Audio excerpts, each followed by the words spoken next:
نحمده ونصلي على رسوله الكريم اما بعد فاعوذ باللہ من الشیطان الرجیم بسم اللہ الرحمن الرحیم۔ سیدہ فاطمہ کی کنیزوں، آج میری جو آپ سے گفتگو ہوگی وہ ہمارے معاشرے کو لے کر ہوگی، کیونکہ ہمارا معاشرہ بگڑتا ہی جا رہا ہے۔ مسلم معاشرہ، مسلم سماج جو ہے آج نوجوانوں کی وجہ سے بگڑ رہا ہے، اور کچھ ماں باپ بھی ایسے ہیں جو اس بگڑنے میں، اس معاشرے کو بگاڑنے میں اپنے بچوں کا ساتھ دے رہے ہیں۔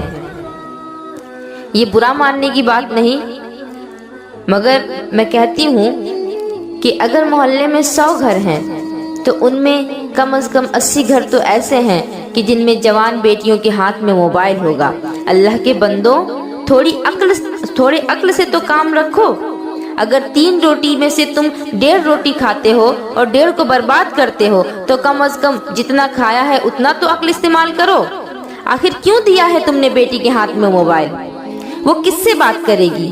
کون ہے جس سے وہ بات کرے گی؟ میں تمہیں سے پوچھ رہی ہوں کہ کون ایسا رشتہ دار ہے جو جوان اور کنواری بیٹی کے ہاتھ میں تم نے موبائل دے دیا ہے؟ آخر کون ہے اس کا جس سے بات کرنے کے لیے تم نے اس کو موبائل دیا ہے؟ تم باپ ہو یا دشمن؟ تم اس کی ماں ہو یا دشمن؟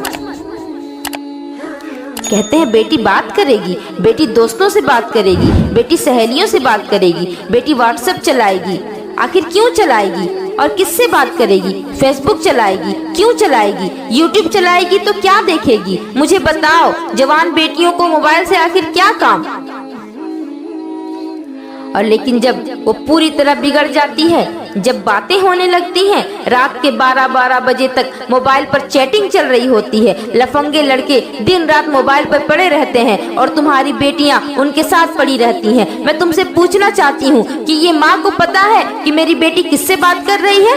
اور جب ماں کو پتا نہیں تو پھر بتاؤ کہ 24 گھنٹہ تم اس کے ساتھ رہتی ہو، پھر بھی تمہیں پتا نہیں کہ تمہاری بیٹی کس سے بات کر رہی ہے؟ باپ کو تو پتا ہو نہیں سکتا کیونکہ وہ بیچارہ کام پر چلا جاتا ہے، مگر یہ ماں کی کرتوت ہے، سب بگاڑنے کا کام ماں کا ہے۔ ماں کو پتا ہے کہ میری بیٹی زینے پر کھڑے ہو کر کے بات کر رہی ہے، ماں کو پتا ہے کہ میری بیٹی نل پہ کھڑی ہو کر کے بات کر رہی ہے، ماں کو پتا ہے کہ میری بیٹی کمرے کے اندر لحاف میں چھپ کر بات کر رہی ہے، ماں کو پتا ہے کہ میری بیٹی چھت پر آدھے گھنٹے سے بات کر رہی ہے۔ آخر کس سے بات کر رہی ہے؟ کیا تم نے کبھی سوال کیا؟ کیا تم نے اس سے کبھی پوچھا؟ تم نے اس کو موبائل دے دیا، کیوں دیا؟ اور جب بالکل بے عزتی سر پر آ جاتی ہے تو پھر یہ ماں مگرمچھ کے آنسو رونے لگتی ہے اور پھر باپ کے پاس آتی ہے، یعنی اپنے شوہر کے پاس آتی ہے اور کہتی ہے کہ پتا نہیں میری بیٹی کو کیا ہو گیا ہے، میری بیٹی تو ایسا نہیں تھی، میری بیٹی تو بہت شریف تھی، پتا نہیں میری بیٹی تو بہت اچھی تھی، وہ ایسا کیوں کرنے لگی ہے؟ لگتا ہے کسی نے اس کے دماغ کو پھیر دیا، لگتا ہے اس پر جادو کا اثر کر دیا گیا، لگتا ہے کہ اس پر جن آ گیا، لگتا ہے کہ اس پر بھوت کا سایہ آ گیا۔ ارے اس پر جن اور بھوت کچھ بھی نہیں آیا، یہ اس ماں کی کرتوت ہے جس نے اپنی بیٹی کو شے دے رکھا ہوا ہے۔ تیری جوان بیٹی تھی، تو نے اس کے سر پر دوپٹہ کیوں نہیں دیا؟ شادیوں میں اس جوان بیٹی کو ڈیکوریشن بنا کر کے لے جا رہی ہو، تمہارے یہاں شادی ہوگی، ایک بھی لڑکی کے سر پر دوپٹہ ہو؟ بتا دو مجھے، کیا ایسا ہوا ہے؟ کسی کا دوپٹہ ادھر ہوگا، کسی کا جوڑا ادھر ہوگا، کسی کا گلا کھلا ہوگا، کسی کی آستین پھٹی ہوگی، کسی کے کپڑے باریک ہوں گے، کسی کے بڑے شرارے، بڑے پلازو ہوں گے اور اسی میں وہ لپٹی ہوگی۔ اور صرف بیٹی ہی نہیں، آج تو ماؤں کا بھی یہ حال ہے کہ بیٹی کے ساتھ ساتھ ماں بھی ہیروئن بنتی نظر آ رہی ہیں، بیٹی کے ساتھ ساتھ خود بھی میک اپ کر رہی ہو۔ ارے او ماں، میں تجھ سے پوچھنا چاہتی ہوں کہ تو 40 سال کی ہو گئی، بوڑھی ہو گئی اور تیری بیٹی جوان ہے، ابھی بھی تو ہونٹوں پہ لپسٹک لگا رہی ہے؟ یہ تو پھر وہی حال ہو گیا کہ جس کو کہنے والے نے کہا تھا کہ بوڑھی گھوڑی لال لگام۔ میں ان ماؤں سے پوچھنا چاہتی ہوں کہ تمہاری ذمہ داری کہاں گئی؟ تم نے اپنی ذمہ داری کو پس پشت ڈال دیا، حالانکہ اللہ رب العزت نے تمہیں اتنی بڑی ذمہ داری دی تھی۔ قرآن میں ارشاد فرمایا کہ اے ایمان والو، تم اپنی بھی آگ سے حفاظت کرو اور اپنے گھر والوں کو بھی جہنم کی آگ سے بچاؤ۔ लेकिन ये कह देना बहुत आसान है और अमल करना बड़ा मुश्किल। आज लोग चौराहे पर खड़े होकर के चीख चीख कर कहते हैं कि जमाना खराब हो गया है, माहौल बिगड़ गया है, बड़ा बुरा माहौल हो गया है। क्या बिगड़ा है माहौल? देख नहीं रहे हो शादियों में कैसा पहनावा है, फिर भी पूछ रहे हो कि माहौल बिगड़ गया है? क्या ये आसमान से उतरी है या जमीन में पैदा हुई है, या किसी सब्जी के खेत से आई है, या नदी से बह करके आई है? मुझे बताओ, आखिर ये भी इंसान ही है, ये तुम्हारी औलाद है, हमारी बहन बेटियां हैं, बोलो है कि नहीं? आखिर ये हमारी ही बहन बेटियां हैं ना, इन्हें कौन सुधारेगा? क्या कोई इमाम इनके सर पर दुपट्टा रख देगा, या कोई आलिम जाकर के इनके आंचल को संभालेगा? ये माँ बाप की जिम्मेदारी है। आज सबक लेकर के जाएं, हर माँ बाप अपने घर इस जिम्मेदारी को संभाले, इंशाअल्लाह पूरा माहौल संभल जाएगा, पूरा माशरा संभल जाएगा। लेकिन बाप जानबूझ करके अंधा बना हुआ है, आंखों में चर्बी चढ़ गई है, कोई देखता भी नहीं और दिखाई भी नहीं देता। शादी में सब लोग देख रहे हैं, मामू है, खालू है, चाचा है, सब लोग देख रहे हैं, लेकिन बोलने की हिम्मत किसी के अंदर नहीं कि नहीं दूसरे की बेटी को मत बोलो। अरे तुम बोलोगे किस मुंह से जब तुम्हारी खुद की बेटी में यही चीजें होंगी? जब तुमने अपनी खुद की बेटी को बिगाड़ रखा है तो फिर तुम दूसरे की बेटी को बोलने का कोई हक नहीं रखते। अपनी बेटी को बोल सकते हो, पहले उसे सुधारो, उसे संवारो और उसके बाद किसी और की बेटी को कहना। लेकिन मैं अपने नौजवान भाइयों से इतनी उम्मीद तो रख सकती हूँ, क्योंकि माँ बाप तो बूढ़े हो गए, माँ बाप की बातें आज औलाद नहीं मानती, लेकिन तुम भाई हो सकता है कि तुम्हारी बात तुम्हारी बहनें मान जाएं, लेकिन तुमने खुद को इस लायक ही नहीं छोड़ा। कम से कम तुम ही इस लायक हो जाते कि तुम अपनी बहन के सर पर आंचल रख देते, तुम ही इस लायक होते कि अपनी बहन को दुपट्टा उड़ा देते। मगर अफसोस तो इस बात का है कि तुम कैसे अपनी बहन को दुपट्टा उड़ा सकते हो। तुमने अपनी बहन की शक्ल देखी है? तुम्हारे हाथों में चूड़ी, तुम्हारे हाथों में कड़े, तुम्हारे हाथों में तागे बंधे हुए हैं। अरे कपड़े तुमने जो पहने हैं और जो चूड़ी पहनी हुई है, भाई कौन ऐसा भाई है जो अपनी बहनों के लिबास पहना करता हो?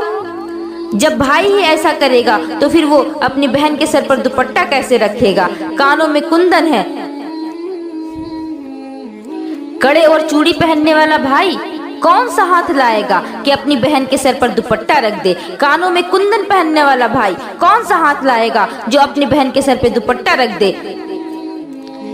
नाक में नथुनी पहनने वाला भाई कौन से ऐसे हाथ लाएगा जो अपनी बहन के सर पे दुपट्टा रख दे? गले में चैन पहनने वाला भाई ऐसा कौन सा हाथ लाएगा जो अपनी बहन के सर पे दुपट्टा रख दे?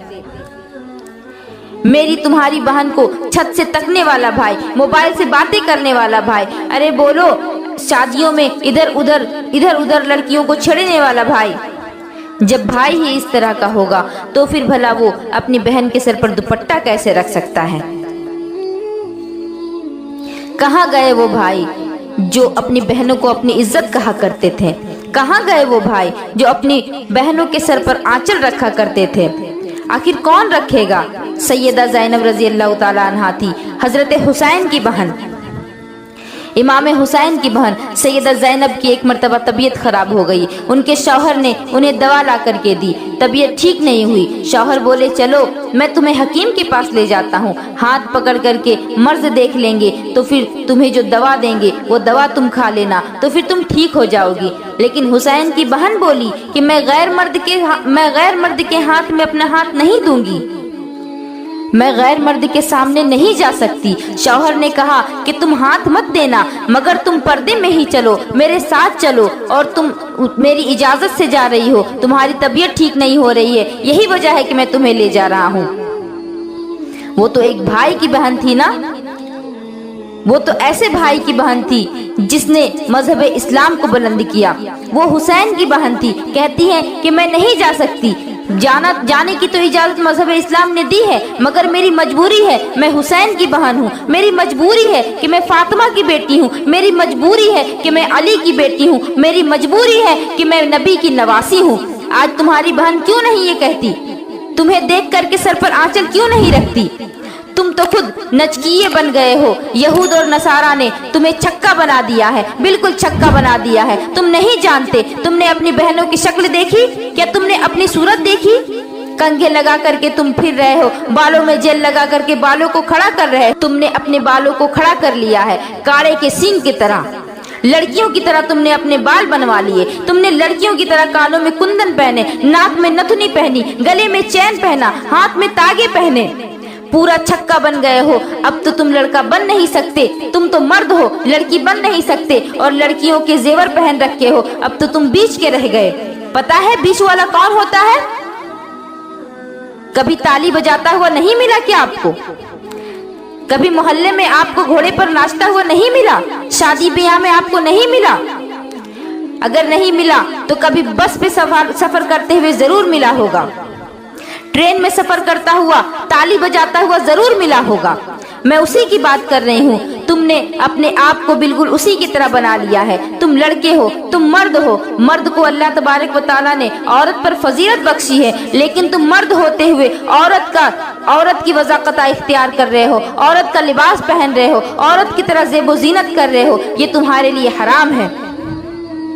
तुम शादी ब्याह में नाच रहे हो, कानों में कुंदन लटकाए हो, आखिर किसे दिखा रहे हो? छत पर जो तुम्हारी माँ खड़ी है क्या उसे दिखा रहे हो? जो तुम्हारी बहन खड़ी है क्या तुम उसे दिखा रहे हो? या दीवार से लगी जो तुम्हारी भांजी खड़ी है क्या तुम उसे दिखा रहे हो? या दूसरी दीवार पर जो तुम्हारी भतीजी खड़ी है क्या तुम उसे दिखा रहे हो? आखिर दिखा किसे रहे हो? मुसलमानों की ये शान नहीं, मुसलमानों की तो ये शान थी कि गैर मुस्लिम लड़की भी अगर मुसलमानों के मोहल्ले में रहती तो वो अपने आप को महफूज शुमार करती थी, अपने आप को सेफ समझती थी, और वो ये कह दिया करती थी कि मेरी इज्जत पर आंच नहीं आ सकती। और जब उससे पूछा जाता कि तुम इतने दावे के साथ क्यों कह रही हो, तो वो कहती कि मैं उस नबी के गुलामों के मोहल्ले में रहती हूँ कि जिसने हुक्म दिया है कि अपनी नजरों को नीचे रख करके चला करो। हालांकि मजहब इस्लाम तो वो पाक मजहब है जिसके बारे में मुसलमान तो मुसलमान, गैर मुस्लिम भी उसकी तारीफ करते नहीं थकते। गैर मुस्लिम भी इस मजहब के बारे में कहते हैं कि मजहब इस्लाम का कानून अगर दुनिया में नाफिज कर दिया जाए तो सारी दुनिया से जुल्म खत्म हो जाएगा। अगर तुम अदलो इंसाफ चाहते हो, अदलो इंसाफ के साथ फैसला करना चाहते हो, तो मजहब इस्लाम के कानून के तहत तुम फैसला करो। तुम्हारा फैसला बिल्कुल इंसाफ के साथ होगा।